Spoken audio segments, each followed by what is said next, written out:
আসসালামু আলাইকুম, আলিশাবি চ্যানেল থেকে রেসিপি নিয়ে চলে আসলাম। আশা করি সবাই ভালো আছেন। তো আমি আজকে আপনার সাথে নিয়ে আসছি পিঠা রেসিপি। আজকে আমি নিয়ে আসছি এখানে আমের পিঠা। তো তালের পিঠা তো সবাই খেয়েছেন, আমের পিঠা হয়তো বা কখনও খান নাই। আজকে রেসিপি হচ্ছে আম পিঠা। তো এটাও চাল বাটা দিয়ে আমি বানাবো। তো রেসিপিটা ভালো লাগলে একটা লাইক করে দিবেন আর চ্যানেলটা সাবস্ক্রাইব করে পাশে থাকবেন। তো দেখেন এখানে আমি চাল নিয়েছি 250 গ্রাম মতো। চালটা আমি ভালোভাবে ধুয়ে নিয়েছি, রাত্রে ভিজাতে দিয়ে রেখেছিলাম। এখন আমি একটা নিয়েছি আম। দেখেন, তো আমটা যেন একটু ঘ্রাণ বেশি না হয় সেদিকে অবশ্যই লক্ষ্য রাখবেন। আমটা আমি ভালোভাবে ধুয়ে ছিলে নিয়ে এবং চালের সাথে ব্লেন্ড করে নেব। তো দেখেন আম ভালোভাবে ছিলে নিয়েছি। এখন আমি হাত দিয়ে আমের পিউরিটা বের করে আটিটা ফেলে দিব। তো এরপর যে চাল এবং আম ভালোভাবে আমি ব্লেন্ড করে নেব। তো চাল এবং আম আমি ব্লেন্ড করে নিয়েছি, দেখেন কত সুন্দর করে। আর বেশি মিহি করবো না, যেহেতু তালের পিঠা বানাবো, আম পিঠা বানাবো তালের পিঠার মতো, সেহেতু চালগুলো একটু আস্তে রেখে দিব। দেখেন খুব সুন্দর করে আমি বেশি মিহি না করে একদম ব্লেন্ড করে নিয়েছি। এরপর দিয়েছি আমি এখানে 1 কাপ সুজি মেজারমেন্ট কাপে, আর দিয়ে দিব এখানে আমি পরিমাণের মতো দিয়েছি আমি এখানে বেকিং পাউডার। দেখেন দিয়েছি এখানে আমি পরিমাণ মতো লবণ। লবণটা অবশ্যই দিবেন, যেহেতু মিষ্টি নাস্তা, লবণ দিলে আসলে ভালো লাগে, খেতেও ভালো লাগবে।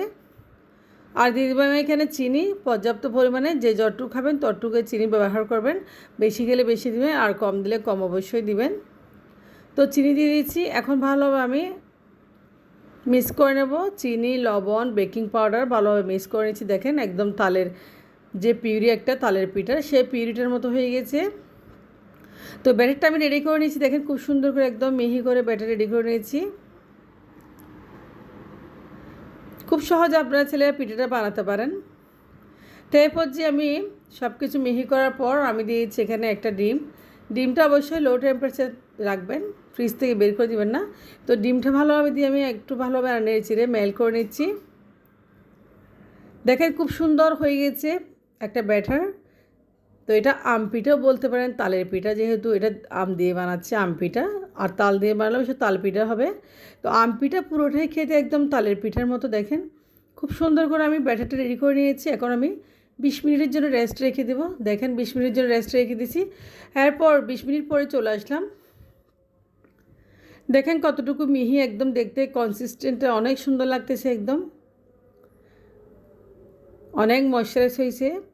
তো এই পর্যায়ে আমি নিয়েছি কয়েকটা বাটি। আমি নিয়েছি স্টিলের বাটি। আমি আজকে স্টিলের বাটি করে এগুলো বেক করব চুলায় ভাপে দিয়ে।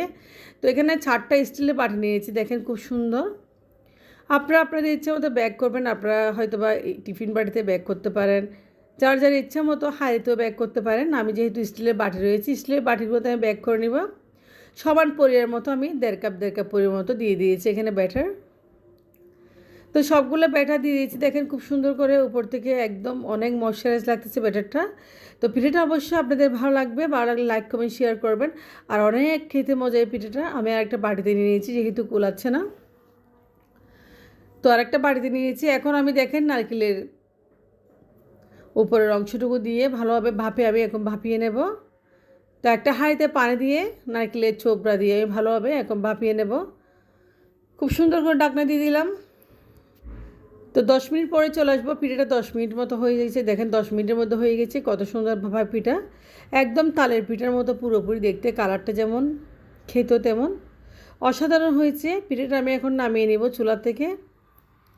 পিঠাটা আমি চুলা থেকে নামিয়ে নিয়েছি। দেখেন কত সুন্দর একদম ফুলকো ফুলকো হয়েছে। এরপর যে পিঠাগুলো আমি আপনাদেরকে দেখাচ্ছি মোল্ড আউট করে। তো পিঠাগুলো মোল্ড আউট খুব সহজে হয়ে যায় আসলে। দেখতে পাচ্ছেন আপনারা নিচ থেকে কত সুন্দর হয়েছে, একদম তালের পিঠার মতো, একদম অনেক ময়শ্চারাইজ হয়েছে, অনেক মসৃণ। তো পিঠাগুলো খেতে যে পুরোটা একদম তালের পিঠার মতো। আশা করি রেসিপিটা একবার আপনারা ট্রাই করবেন। অনেক মজা, অনেক সুস্বাদু এই পিঠাটা। তো আমি কেটে দেখাচ্ছি একটা পিঠা আপনাদেরকে খুব সুন্দর করে। দেখেন উপর নিচ একদম সেমভাবে হয়ে গেছে।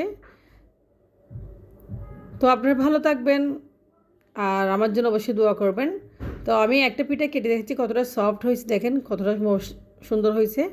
আল্লাহ হাফেজ।